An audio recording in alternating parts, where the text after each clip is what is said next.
This is WCPO 9 News. Thank you so much for joining us here on air and wherever you may be streaming us right now. I'm Craig McKee alongside Kristen Hartman. And you know, Kristen, if you're like me, you might have woken up this morning to the news that Georgia appears to be leaning in favor of Joe Biden. This evolution that we've been following, but officials there say the race is so close they will hold a recount. But that's not the only reason to focus on the state in the coming weeks.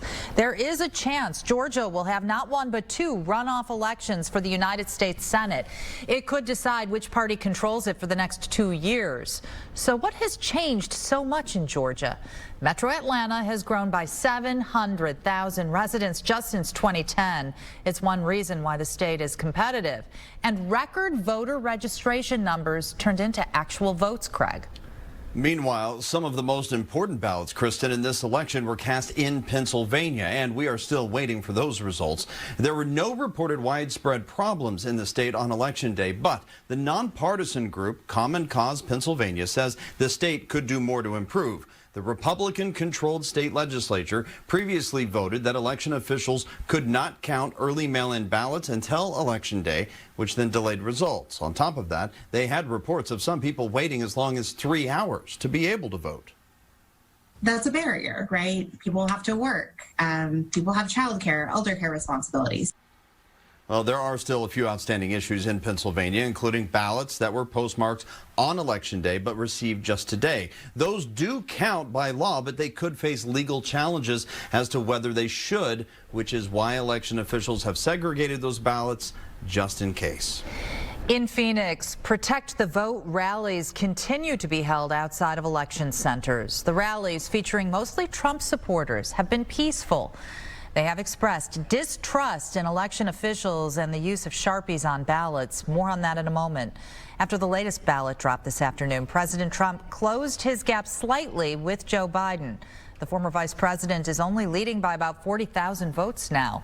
Another round of results is expected around 7 o'clock. And about that Sharpie, Kristen, misinformation and rumors are swirling around this election. One story that actually started in Arizona has made its way all the way to Ohio now. Sharpiegate sparked fears that ballots filled out with a Sharpie are invalid and will not be counted. There are concerns that the ink could bleed through the ballot, making it difficult to count and possibly even canceling it out. Ohio Secretary of State Frank LaRose dismissed that as not true. Officials in Arizona said the same thing.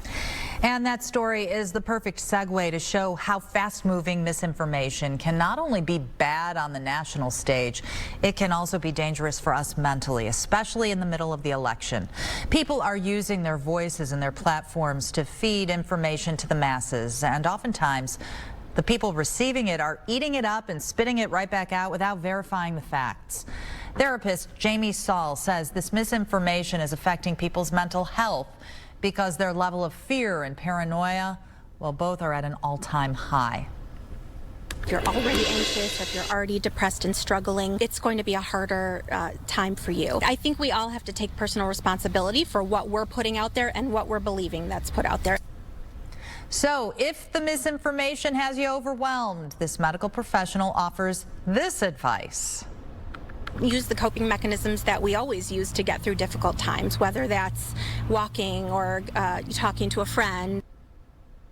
Or just unplugging for a while. That can help to get some quiet and some peace, for that matter.